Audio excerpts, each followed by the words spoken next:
환갑을 맞이한 60세 어머니의 생일잔치.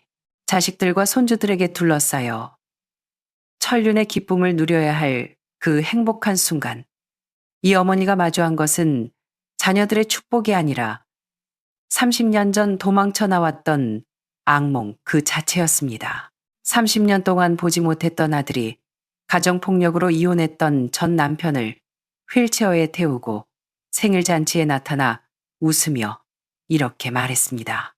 엄마, 내가 준비한 깜짝 선물이야. 그 순간 어머니의 세상은 완전히 무너져 내렸습니다. 가정폭력의 피해자였던 여성이 왜 30년 후 자신의 환갑잔치에서 가해자와 강제로 제외해야 했을까요? 그리고 그녀의 친아들은 왜 어머니에게 끔찍한 상처를 준 남자 옆에 서서 이제 그만 아빠를 용서해 주라는 차가운 말로 2차 가해를 가한 것일까요?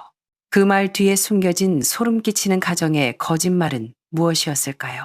오늘 이 사연을 통해 우리는 때로는 피가 물보다 진하다는 말이 가장 잔인한 도덕적 폭력이 될 수 있음을 보게 될 것입니다.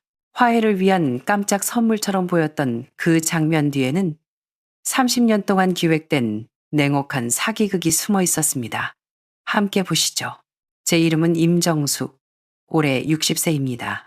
제 생일날 딸 지은이는 서울 강남의 한 고급 한정식 식당에 큰 룸을 예약했습니다. 크리스털 샹들리에 불빛이 웃고 있는 가족들의 얼굴을 따스하게 비췄고 분위기는 마치 꿈처럼 비현실적으로 아늑했습니다.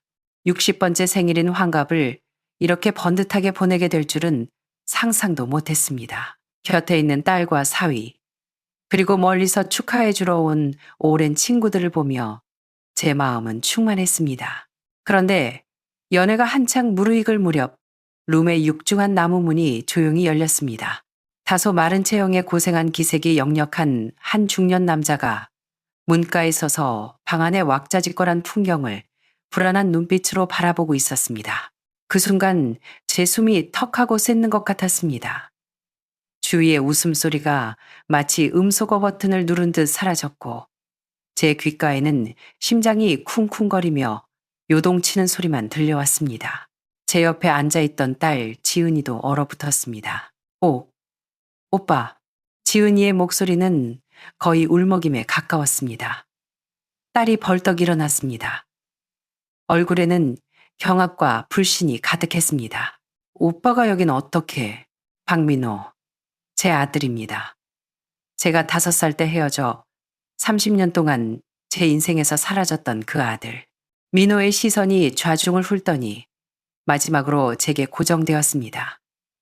복잡하고도 감정이 섞인 깊은 눈빛으로 저를 바라보며 작게 한마디를 던졌습니다. 엄마, 오랜만이에요. 저는 입을 열어 뭐라 말하고 싶었지만 목구멍이 꽉 막힌 듯 아무 소리도 나오지 않았습니다. 제가 정신을 차리기도 전에 민호는 몸을 돌려 휠체어에 앉은 한 노인을 밀고 들어왔습니다. 휠체어 위의 노인은 초췌한 얼굴에 남루한 옷차림을 하고 있었고 몹시 허약해 보였습니다. 그 노인은 바로 제 전 남편 박철수였습니다. 30년이라는 세월은 박철수의 모습을 완전히 바꿔놓았습니다. 과거 기세등등하고 포악했던 남자는 온데간데 없고 이제는 운명에 완전히 패배한 늙고 병든 환자만이 앉아 있었습니다. 이 이중의 충격에서 헤어나오기도 전에 민호는 그 남자를 밀고 메인 테이블 중앙으로 걸어왔습니다. 그리고 당황한 하객들을 향해 입을 열었습니다. 여러분, 오늘 저는 어머니의 환갑을 축하드리러 왔고 또 오늘은 우리 가족이 다시 하나가 되는 날이기도 합니다.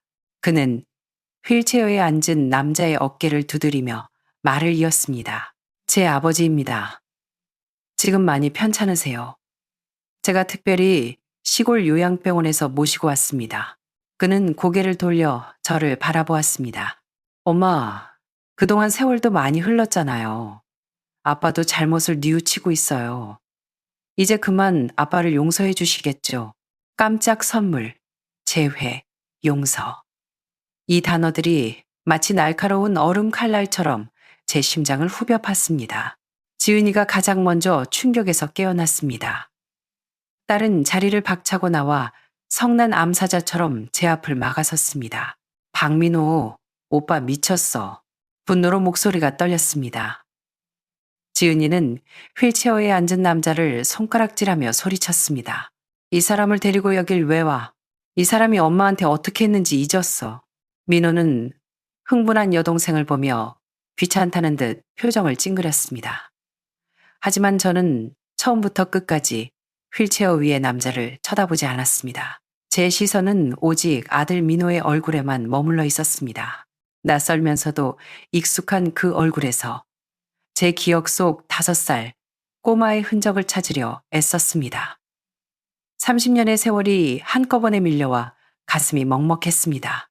민호야, 제가 입을 떼자 목소리가 떨려 나왔습니다.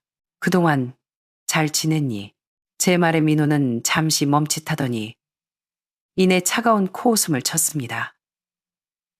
저를 뚫어지게 쳐다보며 한자 한자 되물었습니다. 제가 잘 지냈을 것 같아요.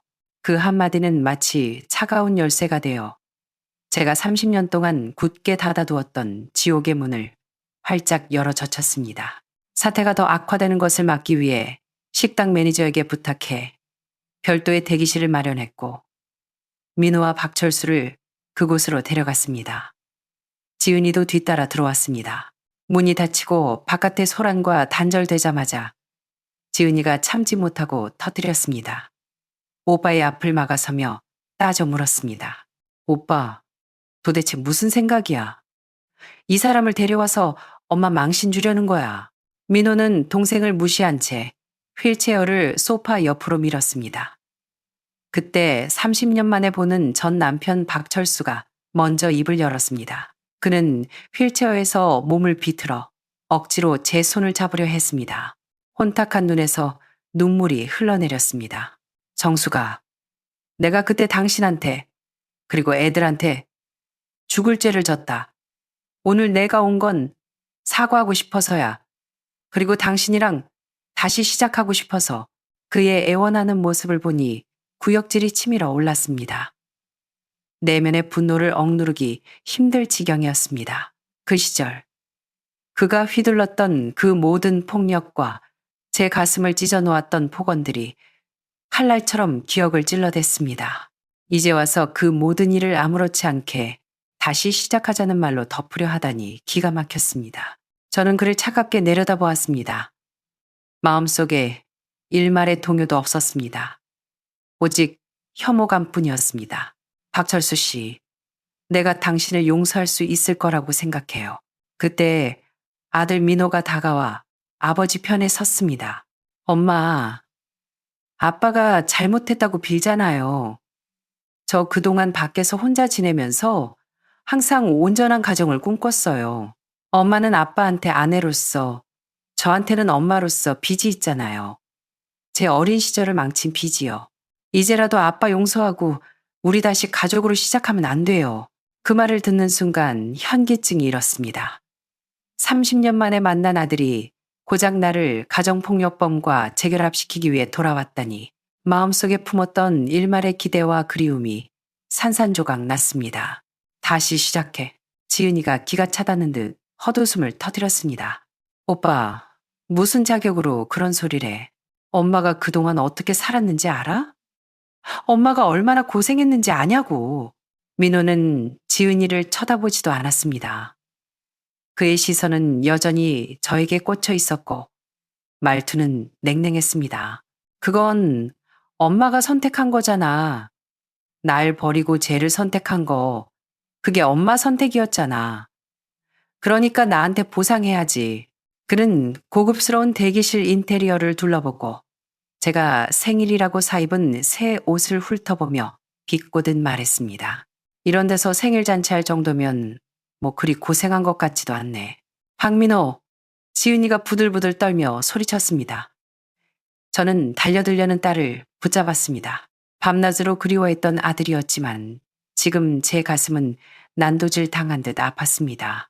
감정을 잃지 않으려 애쓰며 분노를 꾹 눌러 담아 말했습니다. 민호야, 똑똑히 들어라. 네 아버지는 내 평생 절대 용서할 수 없는 사람이다. 네가 내가 너에게 빚졌다고 생각한다면 그건 내가 어떻게든 갚으마. 하지만 네 아빠랑 다시 합치는 걸 조건으로 건다면 차라리 나를 미워해라. 그 말을 끝으로 저는 더 이상 그들을 보지 않고 지은이의 손을 잡고 대기실을 나왔습니다. 제 심장은 차갑게 식어버렸습니다. 민호가 아무리 애원해도 박철수가 아무리 빌어도 우리 사이에 깊은 골은 메울 수 없다는 걸 알았습니다. 잔치는 황급히 끝났고 집에 돌아와서도 지은이는 분을 사귀지 못했습니다. 민호의 배은망덕함과 박철수의 뻔뻔함을 계속 욕했습니다. 분노로 붉어진 딸의 얼굴을 보며 저는 깊은 피로감을 느꼈습니다. 딸의 손을 가볍게 두드리며 말했습니다. 지은아, 오늘은 그만 들어가라. 엄마 혼자 좀 있고 싶구나. 지은이는 걱정스러운 눈치였지만 결국 고개를 끄덕이고 몇 번이나 뒤를 돌아보며 집을 나갔습니다. 문이 닫히고 집안에 정막이 흘렀습니다. 불도 켜지 않은 채 어둠 속에 홀로 소파에 앉았습니다. 그건 엄마가 선택한 거잖아. 민호의 그 말이 가시처럼 가슴 깊이 박혔습니다. 맞습니다. 제가 선택했습니다. 30년 전 비가 내리던 그 차가운 오후가 흑백 영화처럼 생생하게 되감아졌습니다. 저와 박철수는 공장 동료로 만나 연애 결혼했습니다. 처음엔 그 사람, 정말 그런 사람이 아니었습니다. 가난했지만 웃음이 많았고 눈빛이 맑았죠. 야근하고 돌아오는 길목에서 낡은 자전거를 타고 저를 기다려주던 사람. 제 생일날 월급의 반을 털어 지금 보면 촌스러운 금목걸이를 사주던 사람이었습니다. 우리는 서울에서 악착같이 돈을 모아 월세에서 전세로 다시 대출을 끼고 작은 빌라 하나를 장만했습니다. 민호를 낳고 지은이를 낳았을 때만 해도 고생 끝 행복 시작인 줄 알았습니다. 모든 게 변한 건 그가 공장을 그만두고 친구를 따라 부동산 개발 일을 시작하면서부터였습니다. 돈이 너무 쉽게 들어왔습니다. 성실했던 사람의 마음을 태워버릴 만큼 빠르고 많이 들어왔죠. 그는 술에 빠졌고 외박이 잦아졌습니다. 늘 입던 러닝 셔츠 대신 명품 골프웨어만 입었고 작업화 대신 반짝이는 구두를 신었습니다. 저를 보는 눈빛도 변했습니다. 따스했던 눈길은 경멸과 짜증으로 바뀌었습니다. 임정숙, 당신은 좀 꾸밀 줄 모르냐? 어디 가서 내 마누라라고 하기도 창피해. 아줌마같이 입고 다니지 좀 마. 그리고 반찬이 이게 뭐야? 느끼해서 원. 처음엔 말로 주는 모욕이었습니다. 아이들을 위해 참았습니다. 바람이 좀 들었겠거니 지나가면 괜찮아지겠거니 했죠. 하지만 제 인내가 불러온 건 회심이 아니라 더 심해진 폭력이었습니다. 처음 손찌검을 당한 건 사소한 일이었습니다. 왜 늦었냐고 물었을 뿐인데 술에 취한 그가 뺨을 올려붙였습니다. 그 한 대가 우리 사이에 마지막 정을 끊어놓았습니다. 그 후로 집은 지옥이 되었습니다. 일이 안 풀리거나 술만 마시면 저는 그의 화풀이 대상이 되었습니다. 몸에는 멍이 가실 날이 없었고 저는 긴 소매옷을 입고 머리카락으로 얼굴을 가리는 법을 배웠습니다. 가정이 깨질까봐 혹시라도 아이들에게 화가 미칠까봐 누구에게도 말하지 못했습니다. 제가 참고 견디면 아이들에게 온전한 가정을 지켜줄 수 있을 거라 믿었습니다. 하지만 그가 짙은 화장을 한 여자를 집으로 데리고 온 날, 아이들이 보는 앞에서 그 여자를 데리고 들어온 날, 제 마음은 완전히 죽었습니다. 이혼을 요구했습니다. 그는 동의하지 않았습니다.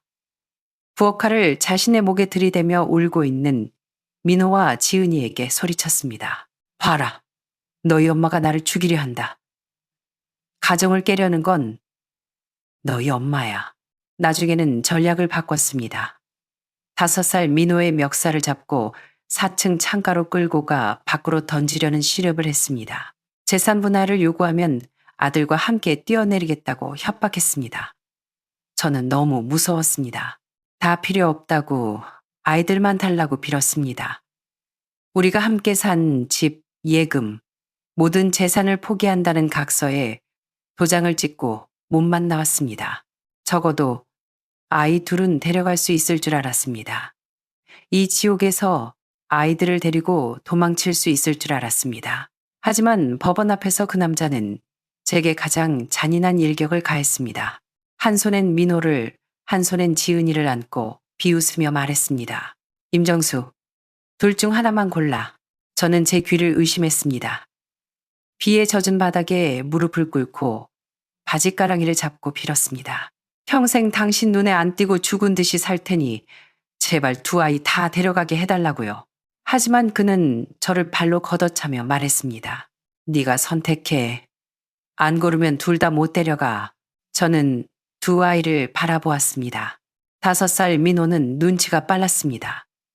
제 바지를 꼭 붙잡고 공포에 질려 떨면서 울먹였습니다.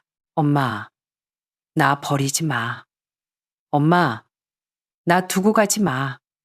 두 살배기 지은이는 아무것도 모른 채 그저 무서운 분위기에 눌려 제 품에 파고들며 자지러지게 울고 있었습니다. 손바닥도 살이고 손등도 살인데 이 잔인한 선택지 앞에서 저는 결국 평생을 후회하게 될, 그리고 아들이 30년 동안 저를 증오하게 만든 결정을 내렸습니다. 저는 울면서 민호를 꼭 껴안고 눈물 범벅이 된 작은 얼굴에 입을 맞췄습니다. 민호야, 엄마가 한 명밖에 못 데려간대. 동생은 너무 어려서 엄마가 없으면 안 돼. 엄마가 동생 먼저 데려가고 금방 다시 너 데리러 올게. 알았지? 민호야, 엄마 기다려. 엄마가 자리 잡으면 꼭 데리러 올게. 꼭.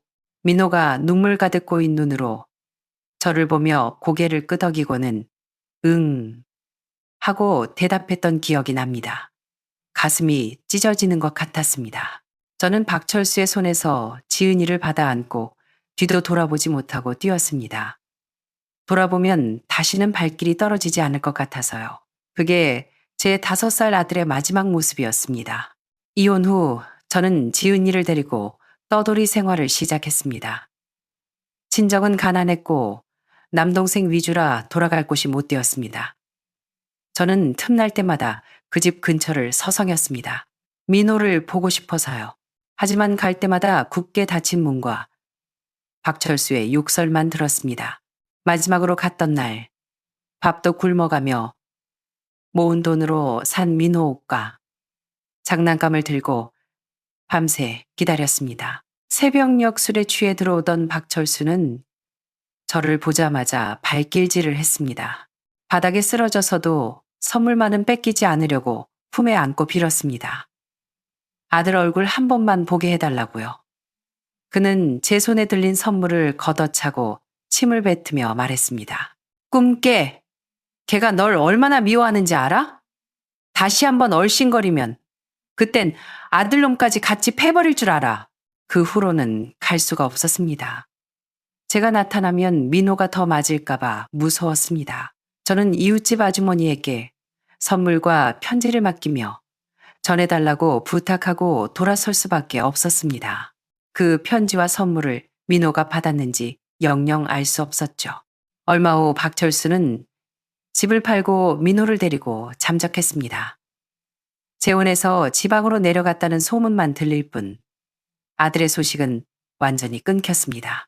저는 어린 지은이를 키우기 위해 공사장 잡부, 식당 설거지 등 안 해본 일이 없었습니다. 그러다 시장통에서 칼국수 장사를 시작했고 상인들의 도움과 억척스러움으로 가게를 번듯하게 키워냈습니다. 살림은 나아졌지만 아들에 대한 죄책감으로 뚫린 가슴의 구멍은 메워지지 않았습니다. 밤마다 민호 생각을 했습니다. 5살 꼬마가 울면서 고개를 끄덕이던 모습. 지금은 어떻게 컸을까? 아직도 나를 원망할까? 생각하면 숨이 막혀 견딜 수가 없었습니다. 생일잔치 사건 이후 제 삶은 거대한 돌이 떨어진 연못처럼 요동쳤습니다. 민호와 박철수는 다시 나타나지 않았지만 언제 닥칠지 모르는 그림자처럼 저를 짓눌렀습니다. 박철수 같은 인간이 그냥 물러날 리 없다는 걸 저는 잘 알고 있었습니다. 지은이를 통해 지방에 있는 지인들에게 박철수의 근황을 수소문했습니다. 곧 들려온 소식은 제 불길한 예감을 확신으로 바꿨습니다. 박철수는 그동안 도박에 빠져 집 한 돈을 다 날리고 빚쟁이들에게 쫓기는 신세라는 것이었습니다. 형파는 바닥을 친 지 오래였습니다. 그러던 중 민호가 가게로 찾아왔습니다. 이번에는 혼자였습니다. 가게 앞에 서 있는 모습이 몹시 초라해 보였습니다. 저는 손을 닦고 나갔습니다. 무슨 일이니? 그는 고개를 숙인 채 손을 비비며 머뭇거리다 입을 열었습니다. 아빠가 정말 많이 편찮으세요. 의사 선생님이 수술하지 않으면 전신마비가 올 수도 있다고. 큰 돈이 필요하대요. 또 그 아픈 척하는 연기. 저는 담담하게 물었습니다. 무슨 병인데? 아주 복잡한 병이래요. 다리를 못 쓰게 됐는데 수술비가 얼마나 필요한데. 그는 결심한 듯 고개를 들고 말했습니다. 5천만 원이요. 5천만 원.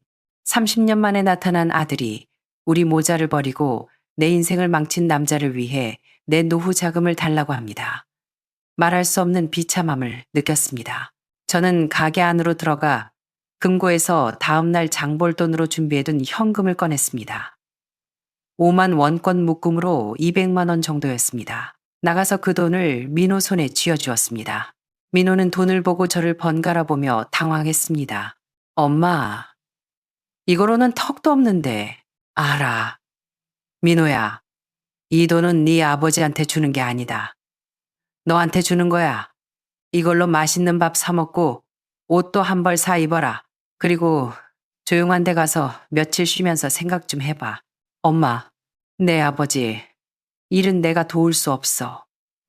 그건 그 사람이 감당해야 할 몫이야. 하지만 넌 내 아들이잖니. 네가 그 사람 늪에 같이 빠지는 꼴은 못 보겠다. 민호는 돈을 쥔 손을 떨었습니다.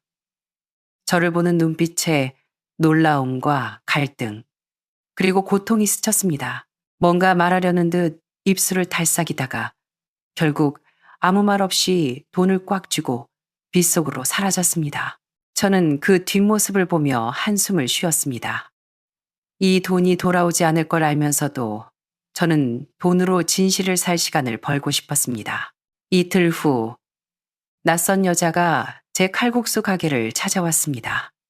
40대 중반쯤 되어 보이는 짙은 화장에 삶에 찌든 기색이 역력한 여자였습니다. 임정숙 씨죠? 박철수 전처.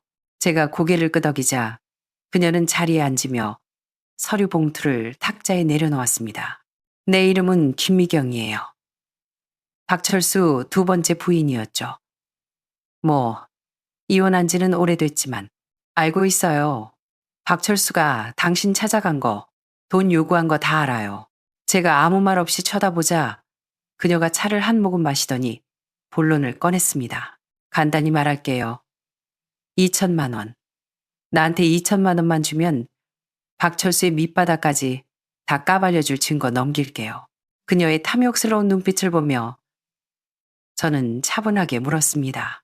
김미경 씨, 2천만 원이 적은 돈이 아닌데 내가 뭘 믿고 돈을 줍니까?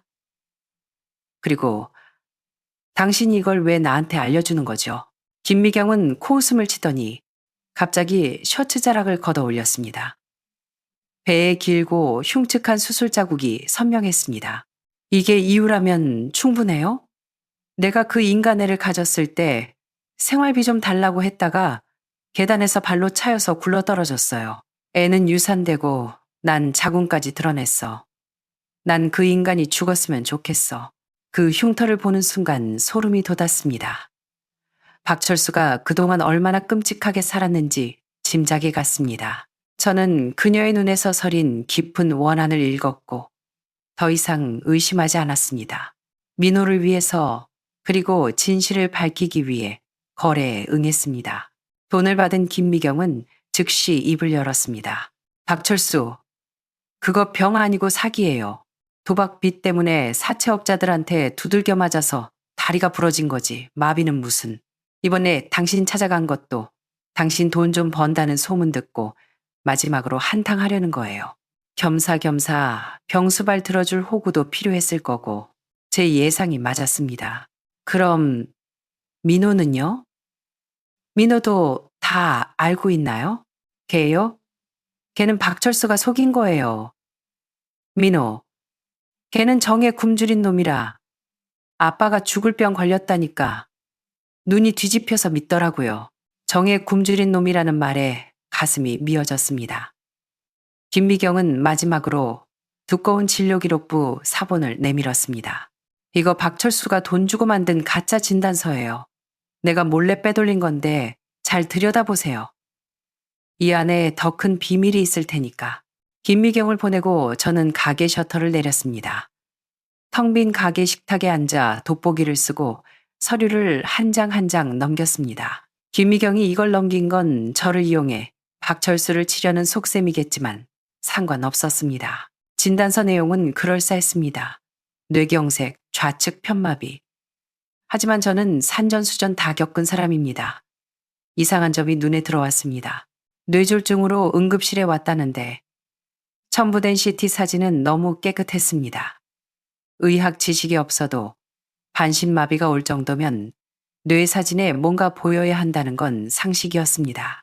저는 그 사진을 찍어 의사 사위지은 남편 친구에게 보냈습니다. 곧 답이 왔습니다. 어머님, 이 사진은 지극히 정상 뇌입니다. 급성 뇌졸중 소견이 전혀 없어요. 편마비가 있다면 뇌 문제가 아니거나 꾀병일 가능성이 높습니다. 더 넘기다가 처방전 사본을 발견했습니다. 김미경이 빨간 펜으로 동그라미 쳐둔 약 이름이 있었습니다.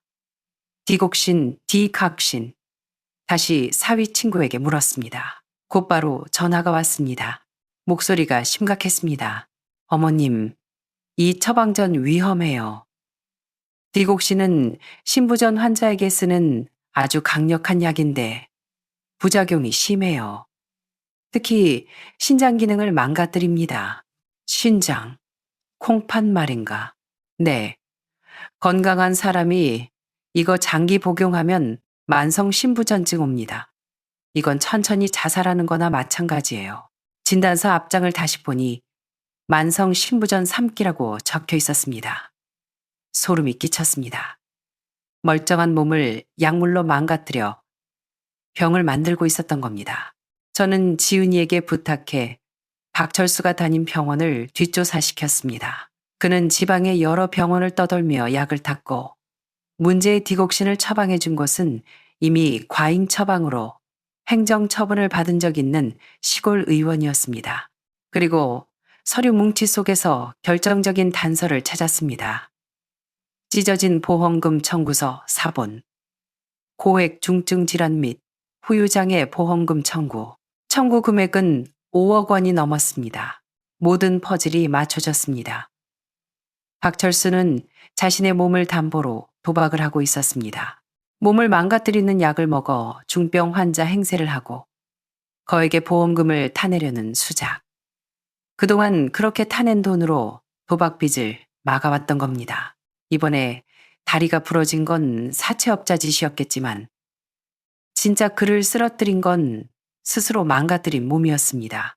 이제 더 이상 보험금을 타낼 수 없는 지경이 되자 저를 찾아와 마지막으로 뜯어내고 간병까지 시키려 했던 겁니다. 그리고 그 도구로 아무것도 모르는 아들 민호를 이용했습니다. 아들의 죄책감과 효심을 볼모로 잡은 악마. 저는 더 이상 기다릴 수 없었습니다. 저는 즉시 보험사 사기 조사팀에 제보하고 경찰에 신고했습니다. 제가 가진 모든 증거를 넘겼습니다. 며칠 후 저는 형사 2명과 보험사 조사원과 함께 박철수의 병실을 찾았습니다.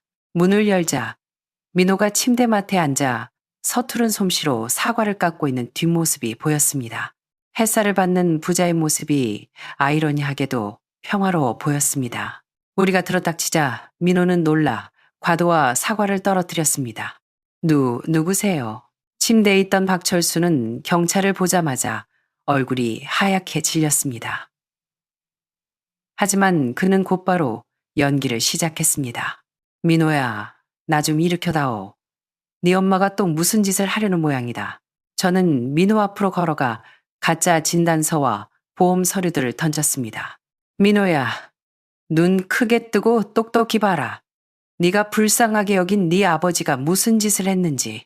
아픈 게 아니라 약 먹고 일부러 병 만든 거야. 보험금 타내려고. 도박빚 때문에 다리 부러진 거고. 널 속여서 나한테 돈 뜯어내려고 쇼한 거라고. 민호는 떨리는 손으로 서류를 주워 읽기 시작했습니다. 얼굴에 혼란이 가득했습니다. 거짓말. 말도 안 돼. 박철수가 갑자기 대성통곡을 시작했습니다. 민호야, 저 여자 말 믿지 마라. 아빠가 죽을 죄를 졌다만 저 여자가 날 모함하는 거야. 30년 전에 널 버린 비정한 어미가 이제는 아비까지 죽이려 드는구나. 저 독한 년 말을 믿지 마. 그의 말은 민호의 가장 아픈 상처를 찔렀습니다. 민호의 눈빛이 흔들리며 저를 원망스럽게 쳐다보았습니다. 30년의 세월 동안 쌓인 오해는 제 말 한마디로 풀릴 수 있는 게 아니었습니다. 그때 형사들이 나섰습니다. 박철수 씨, 당신을 상습보험 사기 및 사문서 위조 혐의로 긴급 체포합니다. 형사가 수갑을 꺼내자 박철수의 통곡이 뚝 그쳤습니다. 순식간에 표정이 표독스럽게 변했습니다. 그는 저를 노려보며 악을 썼습니다. 임정수, 이 질긴 년, 그때 죽여버렸어야 했는데 그가 저에게 달려들려다 형사들에게 제압당했습니다. 민호는 넋이 나간 사람처럼 멍하니 서 있었습니다. 아버지가 수갑을 차고 끌려가는 모습을 보며 30년간 믿어왔던 세상이 무너지는 표정이었습니다. 병실이 조용해졌습니다. 저는 멍하니 서 있는 아들의 손을 잡았습니다. 손이 얼음장처럼 차가웠습니다. 민호야, 집에 가자. 집으로 오는 길 내내 민호는 한마디도 하지 않았습니다. 가게 위 살림집에 도착하자 기다리던 지은이가 걱정스레 맞이했습니다. 저는 민호에게 따뜻한 물 한 잔을 주었습니다. 민호야, 제가 조심스레 물었습니다. 그동안 어떻게 살았니? 민호가 고개를 들었습니다. 공허했던 눈에 눈물이 차올랐습니다. 그리고 마침내 댐이 무너지듯 털어놓았습니다. 거짓으로 점철된 그의 30년 세월을요. 제가 떠난 후 5살 민호는 매일 창가에서 엄마를 기다렸다고 했습니다. 금방 데리러 온다고 했으니까요. 하지만 돌아온 건 박철수의 매질과 세뇌였습니다. 네 엄마는 널 버렸어. 넌 짐이라서 버린 거야. 다시는 안 와. 처음엔 믿지 않고 엄마를 찾아 도망도 쳤지만 잡혀올 때마다 더 심하게 맞았다고 했습니다. 그래서 믿게 됐어요. 민호가 쉰 목소리로 말했습니다. 엄마가 진짜 날 버렸구나 하고요. 새엄마 김희경도 처음엔 잘해주는 척하다가 돈이 없다는 걸 알게 된 후로는 화풀이 대상으로 삼았다고 했습니다. 밥을 굶기고 창고에 가두고 18살 생일날 밥 한 공기 더 먹었다고 개패듯이 맞은 날 밤 민호는 집을 뛰쳐나왔다고 했습니다. 그 후로 공사장, 식당, 안 해본 일 없이 전국을 떠돌았습니다. 그러다 몇 달 전 아버지가 연락해 와서 시한부라고 마지막으로 엄마한테 용서받고 싶다며 울었을 때 바보같이 또 믿었다고 했습니다. 그동안 왜 한 번도 저 안 찾으셨어요? 민호가 절규하듯 물었습니다. 정말 저 잊고 사신 거예요. 그때 지은이가 안방에서 녹슨 철제 상자를 들고 나왔습니다. 상자를 열자 누렇게 바른 편지 30통과 낡은 기차표 뭉치가 쏟아져 나왔습니다. 엄마가 오빠 잊은 적 한 번도 없어. 지은이가 울먹이며 말했습니다. 매년 오빠 생일마다 쓴 편지야. 그리고 이 기차표들. 엄마가 오빠 소식 들릴 때마다 부산이고 대구고 전국을 찾아다닌 흔적이야. 민호가 떨리는 손으로 첫 번째 편지를 집어들었습니다. 사랑하는 민호야. 오늘 6살 생일이네. 엄마가 곁에 없어서 미안해. 민호는 편지를 가슴에 품고 책상에 엎드려 어린아이처럼 엉엉 울었습니다. 그날 이후 우리 집은 비로소 완전해졌습니다. 민호는 가게에 남아 일을 돕기 시작했습니다. 밀가루 반죽부터 서빙까지 묵묵히 해냈습니다. 시장 사람들은 잃어버린 효자를 찾았다며 축하해 주었습니다. 민호는 서서히 과거의 상처를 치유해 나갔습니다. 지은이 가족과도 어울리며 잃어버린 30년의 시간을 채워갔습니다. 몇 달 후 박철수의 재판이 열렸고 중형이 선고되었습니다. 저는 마지막으로 면회를 갔습니다. 유리벽 너머의 박철수는 완전히 늙어버린 노인이었습니다. 제가 물었습니다. 당신 친아들이잖아. 어떻게 민호한테 그럴 수가 있어? 그는 낄낄거리며 웃었습니다. 친아들? 걔는 그냥 도구야. 너처럼. 쓸모 있으면 쓰고 없으면 버리는 거지. 그게 걔 운명이야. 나처럼 썩은 인생. 저는 단호하게 말했습니다. 아니, 그건 운명이 아니야. 당신의 업보지. 당신은 이제 그 업보를 치르며 살게 될 거야. 교도소를 나오는데 김미경이 기다리고 있었습니다. 그녀는 홀가분한 표정으로 제게 편지 한 통을 건넸습니다. 민호에게 전해달라고 했습니다. 나도 그 아이한테 죄가 많아요. 그때는 나도 미쳐서 이거 전해주고 난 이제 떠나요. 그녀는 깊이 고개를 숙이고 인파 속으로 사라졌습니다. 편지에는 민호에 대한 참회와 사과가 담겨 있었습니다. 민호는 그 편지를 읽고 한참을 침묵했지만 그 후로 한결 표정이 편안해졌습니다. 다시 설날이 돌아왔습니다. 좁은 거실에 온 가족이 모였습니다. 민호가 직접 빚은 만두로 떡국을 끓였습니다. 식탁에 둘러앉아 떡국을 먹으며 민호가 말했습니다. 엄마, 설날에 엄마랑 떡국 먹는 게 평생 소원이었어요. 고마워요. 저는 웃으며 대답했습니다. 고맙긴. 우린 가족이잖아. 당연한 거야. 창밖에는 새해를 알리는 불꽃이 터지고 있었고 우리 집안은 30년 만에 찾은 온기로 가득 찼습니다. 박철수라는 악연이 우리를 갈라놓았지만 결국 우리는 다시 만났습니다. 이제 우리는 과거의 아픔을 딛고 남은 생을 서로 보듬으며 살아갈 것입니다. 이것이 진짜 가족이니까요. 임정숙 씨의 이 기가 막힌 사연, 여러분은 어떻게 보셨나요? 가정폭력과 거짓말 속에 잃어버린 30년, 그리고 극적인 화해, 아버지에게 속아 어머니에게 상처를 줄 뻔했던 민호 씨를 우리는 이해할 수 있을까요? 그리고 두 아이 중 하나를 선택해야만 했던 임정숙 씨의 그날의 선택. 여러분이라면 어떻게 하셨을까요?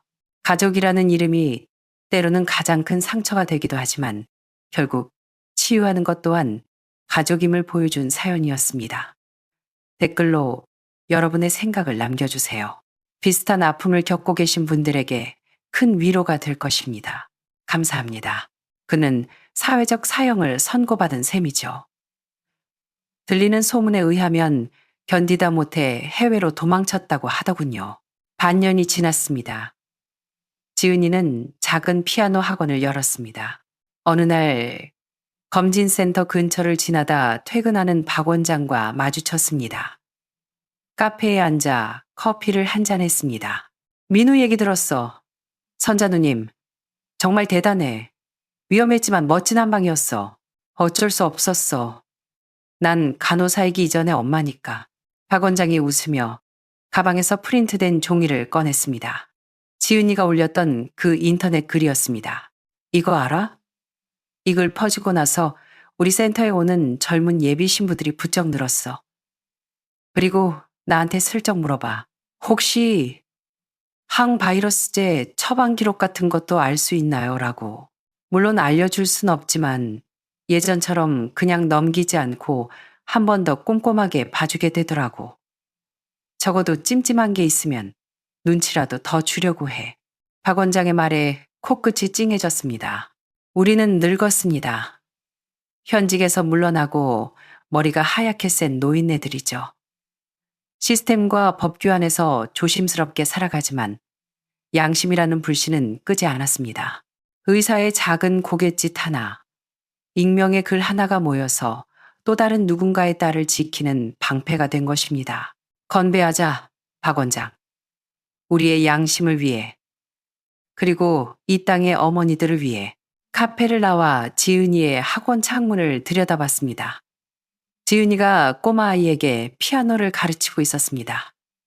햇살이 비치는 그 모습이 참 평화로워 보였습니다.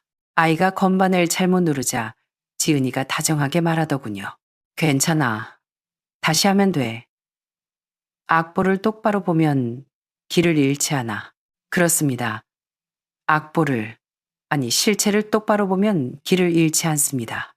우리 세대가 온 힘을 다해 저 가식적인 가면을 찢어버린 것은 다음 세대의 딸들이 행복으로 가는 길에서 더 안전하게 속지 않고 걸어가길 바라는 마음 때문이었습니다. 이것이 제가 딸에게 남겨줄 수 있는 가장 큰 혼수이자 유산일 것입니다. 여러분, 오늘 이야기는 여기까지입니다. 사기 결혼의 늪에서 딸을 구해낸 어머니의 지혜와 용기. 어떻게 보셨나요? 법은 때로 피해자의 눈물을 닦아주기에 너무 느리거나 불완전합니다. 만약 여러분이 선자님이었다면 의사의 그 작은 암시를 믿고 끝까지 파헤쳤을까요? 아니면 설마 하고 넘겼을까요? 여러분의 소중한 의견을 댓글로 남겨주세요. 그리고 결혼을 앞둔 친구나 딸이 있다면 이 영상을 꼭 공유해주세요. 경각심을 갖는 것만으로도 큰 불행을 막을 수 있습니다. 구독과 좋아요는 큰 힘이 됩니다. 감사합니다.